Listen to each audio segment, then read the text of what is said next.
بسم اللہ الرحمن الرحیم۔ السلام علیکم ورحمۃ اللہ وبرکاتہ۔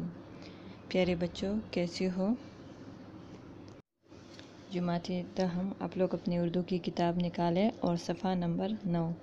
آج ہم اشرف صبوحی کی حالات زندگی جو ہے وہ پڑھیں گے۔ آپ لوگ بک کی طرف دیکھیں۔ ولادت 1905 اور وفات جو ہے وہ 1990۔ ان کا اصل نام سید ولی اشرف تخلص صبوحی اور قلمی نام اشرف صبوحی ہے۔ اشرف صبوحی دلی میں پیدا ہوئے۔ ان کا تعلق ڈپٹی نذیر احمد کے خاندان سے تھا۔ ان کے والد کا نام علی اشرف تھا جو بزرگ عالم دین تھے۔ اشرف صبوحی نے اپنی ملازمت کا آغاز ڈاک اور تار کے محکمے سے کیا، لیکن لکھنے پڑھنے کا شوق اپنی جگہ قائم رہا۔ وہ شاہد احمد دہلوی کے رسالہ ساقی میں مضامین لکھا کرتے تھے۔ انہوں نے ارمغان کے نام سے ایک ماہنامہ دہلی سے جاری کیا جس میں خواجہ حسن نظامی بھی لکھا کرتے تھے۔ اشرف صبوحی نے ریڈیو کے لیے تقریروں کے علاوہ ڈرامے، فیچر، عورتوں کے پروگرام اور بچوں کی کہانیاں بھی لکھی ہیں۔ مولوی عبدالحق طویل عرصے تک ان سے انجمن ترقی اردو کے لیے کام لیتے رہے۔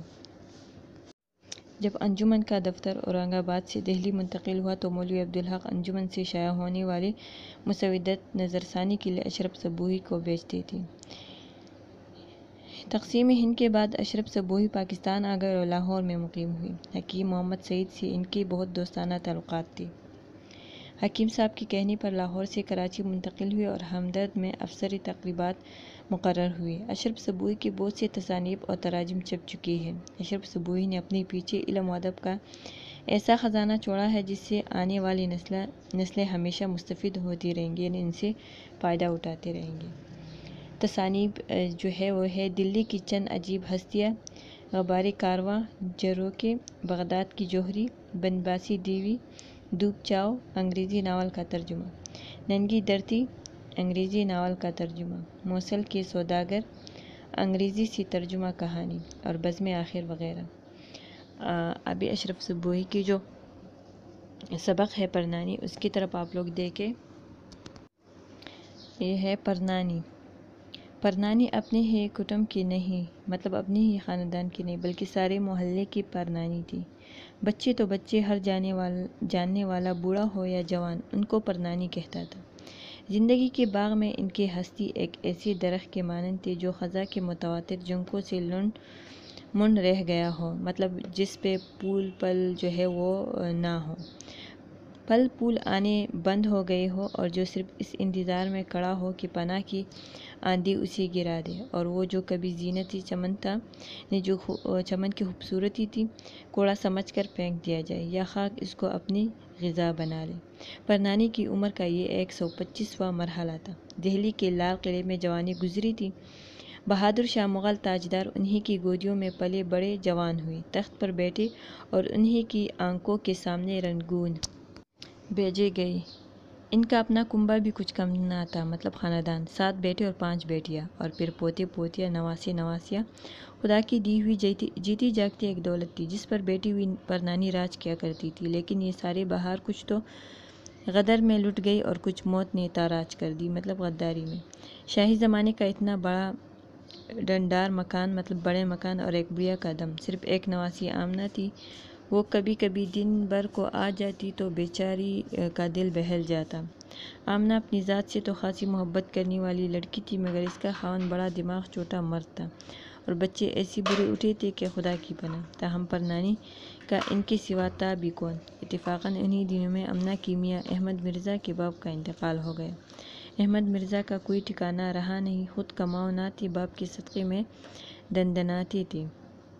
قصہ مختصراً آمنہ کرائے کے مکان سے اٹھ نانی کے پاس آ گئی اور مرزا صاحب باپ کے دسترخوان سے اٹھ کر ننیا ساس کے دسترخوان پر آ بیٹھی۔ یعنی جو آمنہ تھی، جب ان کے سسر کا انتقال ہو گیا تو ان کے جو شوہر تھے وہ کمانے والے نہیں تھے، تو اسی لیے وہ پرنانی کے مکان میں آ کر رہنے لگے۔ کچھ دن تو بڑی بھی کی خوب خاطریں ہوئی۔ ان کو نہلایا جاتا، دھلایا جاتا تھا۔ میاں احمد مرزا بھی باہر آتے جاتے سلام کرتے تھے۔ بچے ذرا سا بھی غل مچاتے تو 20ویں فضیحتیں سنتے، مطلب بدنامی، رسوائی، ذلت وغیرہ۔ جانتا تھا کہ پکا پان ہے۔ پکا پان مطلب موت کی جو قریب ہوتے ہیں۔ آج نہ مری کل مری، ان پر قبضہ ہو جائے، مگر بڑھیا کی پرانی ہڈیاں تھی، 5 سیر کا گھی کھایا تھا،